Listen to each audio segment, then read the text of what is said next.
झुकना और नमस्कार करना मेरी आदत है। ये नहीं देखता सामने कौन है, पर कई बार बड़ी पीड़ा होती है, गिरावट की कोई सीमा होती है, बड़ा बुरा लगता है। महामानव भारतरत्न डॉक्टर बाबासाहेब आंबेडकर यांच्या महापरिनिर्वाण दिनानिमित्त पंतप्रधान नरेंद्र मोदींसह संसदेच्या खासदारांनी बुधवारी बाबासाहेबांच्या स्मृतीस अभिवादन केले। तत्पूर्वी राष्ट्रपती द्रौपदी मुर्मू आणि उपराष्ट्रपती जगदीप धनखड यांच्या स्वागतासाठी पंतप्रधान नरेंद्र मोदी, लोकसभा अध्यक्ष ओम बिर्ला यांच्यासह सर्व खासदार मंडळी उपस्थित होती। उपराष्ट्रपतींचे आगमन होताच त्यांनी व उपस्थितांनी भारतीय संस्कृतीप्रमाणे एकमेकांना अभिवादन करत स्वागत केले। यावरून काँग्रेस प्रवक्त्या सुप्रिया श्रीनेत यांनी त्या प्रसंगाचा वेगळा अर्थ काढत एक व्हिडिओ आपल्या एक्स अकाउंटवर म्हणजेच ट्विटरवर पोस्ट केल्याचं पाहायला मिळाले। या प्रकरणी उपराष्ट्रपतींनी राज्यसभेत अधिवेशनादरम्यान सुप्रिया श्रीनेत यांचं नाव न घेता त्यांना गोड शब्दात सुनावल्याचं पाहायला मिळतंय।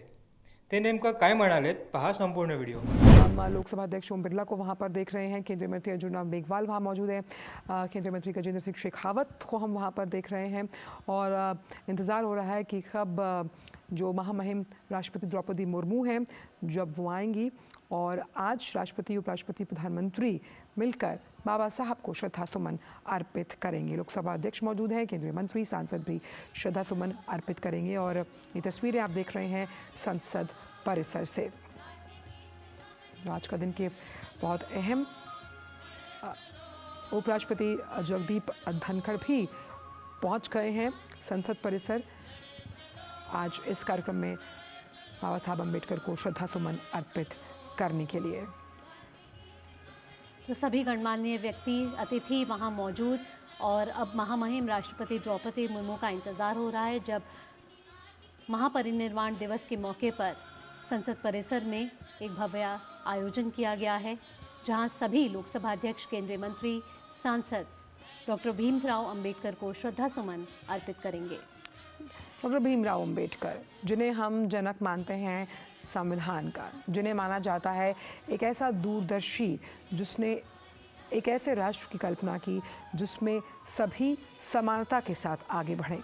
आर्थिक प्रगति बिना समावेशी समाज के बिल्कुल भी मुमकिन नहीं है, वो इस विचार से भली भांति परिचित थे और शिक्षा का जो अभाव है उससे कैसे पार पाना है वो इस बात को भी समझते थे। इसलिए शिक्षित होना, साक्षर होना, इस बात पर वो हमेशा पुरजोर तरीके से अपनी आवाज़ उठाते रहे।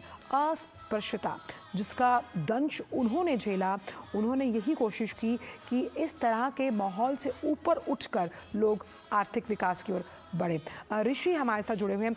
ऋषि, क्योंकि हम शिक्षा पर बात कर रहे थे और इस बात को बाबा साहब बचपन में ही समझ गए थे कि शिक्षा के अभाव में समावेशी विकास की कल्पना और ऐसे समाज की संरचना करना मुमकिन नहीं है, इसलिए शिक्षा और साक्षर होना बेहद ज़रूरी है। देखिए बाबा साहब का जो सबसे बड़ा पूरी दुनिया को यही है कि शिक्षा सबसे बड़ा अधिकार है और उन्होंने नारा भी दिया था कि शिक्षा वो पूर्वी का दूध है, वो पिएगा वो कहारेगा, यानी कि उन्हें पता था कि शिक्षा के माध्यम से। निश्चय आप घर वापस आएंगे आपके पास। हम लगातार अपने दर्शकों को बता रहे हैं कि संसद परिसर में बाबा साहब अम्बेडकर के महापरिनिर्वाण से दिवस से जुड़ा ये जो कार्यक्रम है उसका आयोजन किया जा रहा है।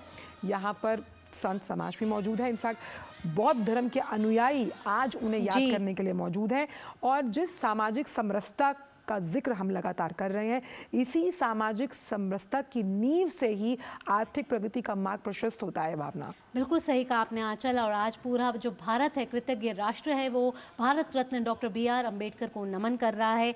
डॉक्टर भीमराव अम्बेडकर एक बड़े समाज सुधारक तो थे ही, एक विद्वानी थे, एक राजनेता थे और उनको संविधान का जनक माना जाता है। कहा जाता है कि उन्होंने जो संविधान का जो प्रारूप तैयार किया उसमें डॉक्टर भीमराव अम्बेडकर की बड़ी भूमिका रही है।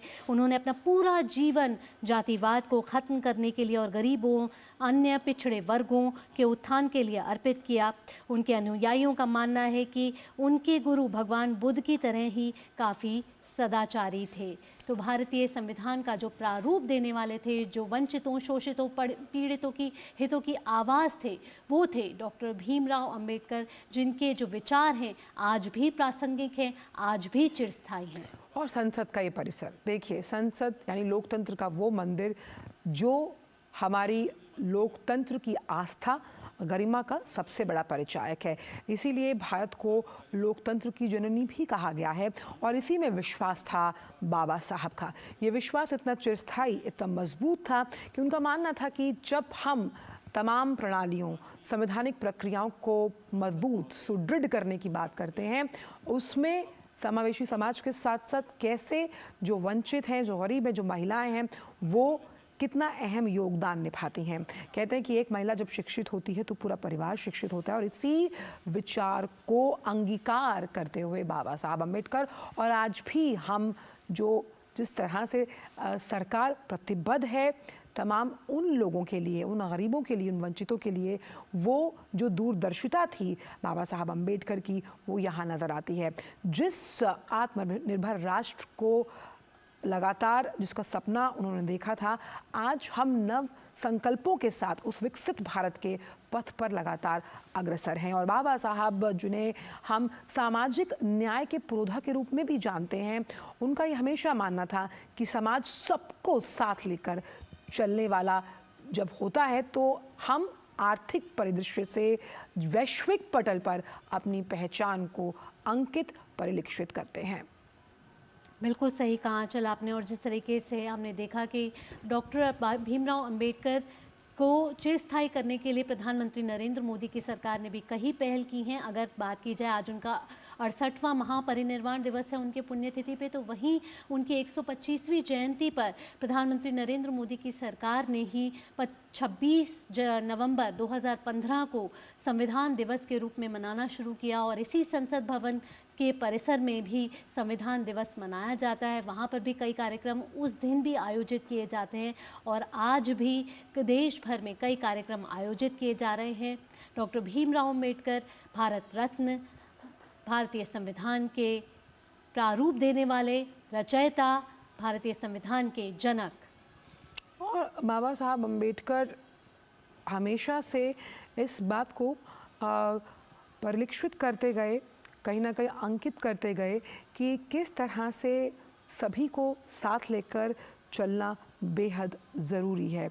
और बाबा साहब अम्बेडकर ने जो आभाव अपने बचपन में देखा, उन आभावों से वो डरे नहीं, उनसे कहीं भी डर कर वो पीछे नहीं हटे, आगे बढ़े, आगे बढ़कर ऊपर उठे, ऊपर उठकर समाज में वो नाम, वो मुकाम हासिल किया जिससे वो दूसरों के लिए मिसाल बने। और मिसाल बनकर उन्होंने यही उदाहरण दिया, यही कहा कि कैसे परिस्थितियों से कभी भी आप उसके सामने घुटने मत टेकिए, बल्कि उन्हें उनसे अंगीकार कर आगे बढ़िए। हम देख सकते हैं राष्ट्रपति महामहिम द्रौपदी मुर्मू इस वक्त संसद परिसर में आज के इस कार्यक्रम में शिरकत करने के लिए पहुंच चुकी हैं।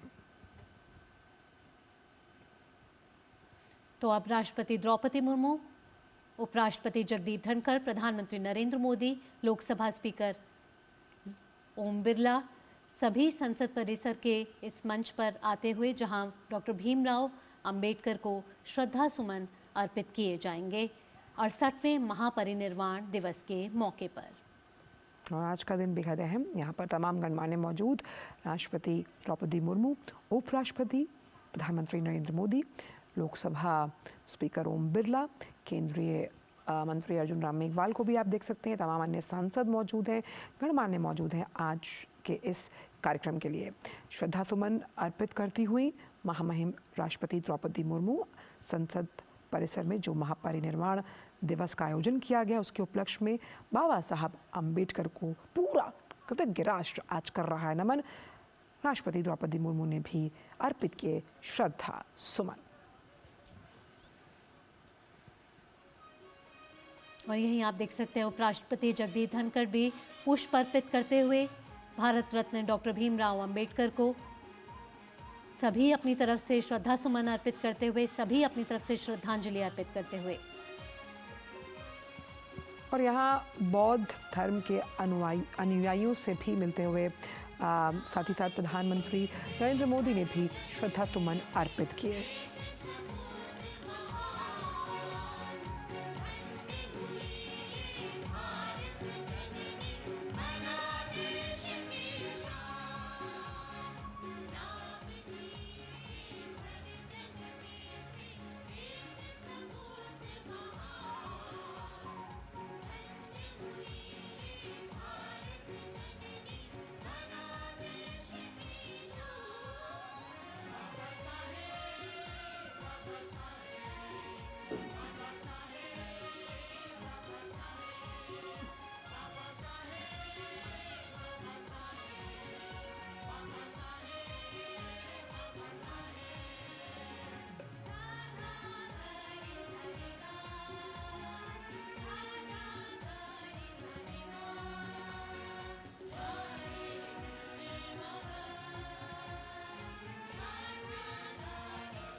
तो आप देख सकते हैं तमाम गणमान्यों को, सांसदों को। एनजी विनय कुमार सक्सेना भी श्रद्धा सुमन अर्पित करते हुए प्रधानमंत्री, उपराष्ट्रपति के साथ साथ राष्ट्रपति ने भी श्रद्धा सुमन अर्पित किए हैं। महापरिनिर्वाण दिवस पर बाबा साहब भीमराव अंबेडकर को बौद्ध धर्म के अनुयायियों से भी मिलते हुए तमाम गणमान्य और सांसद। तो कृतज्ञ राष्ट्र आज भारत रत्न से सम्मानित डॉक्टर भीमराव अंबेडकर को याद कर रहा है। उनकी ये प्रतिमा संसद परिसर में लगी है और ये लोकतंत्र का वो मंदिर है जिसका सम्मान, जिसका पालन करना, लोकतंत्र की जो तमाम मूल्य हैं उनका पालन करना हमेशा से सिखाया था बाबा साहब अंबेडकर ने। जी हाँ, और यही संसद है जहाँ भारतीय संविधान को प्रारूप दिया था डॉक्टर भीमराव अंबेडकर ने। यही वहाँ सेंट्रल हॉल है। यही है जहाँ 9 दिसंबर 1946 को मीटिंग हुई थी, जब संविधान को लेकर संविधान सभा बैठी थी। डॉक्टर भीमराव अंबेडकर उसके हिस्सा थे और तमाम जो मेंबर्स थे उन्होंने पूरी तैयारी की जब भारतीय संविधान को पूरा एक रूप देने के लिए। और डॉक्टर भीमराव अंबेडकर जो शिक्षा के पुरोधा तो थे ही, उनके पास 32 डिग्रियां थीं और साथ ही साथ जब वो भारतीय संविधान का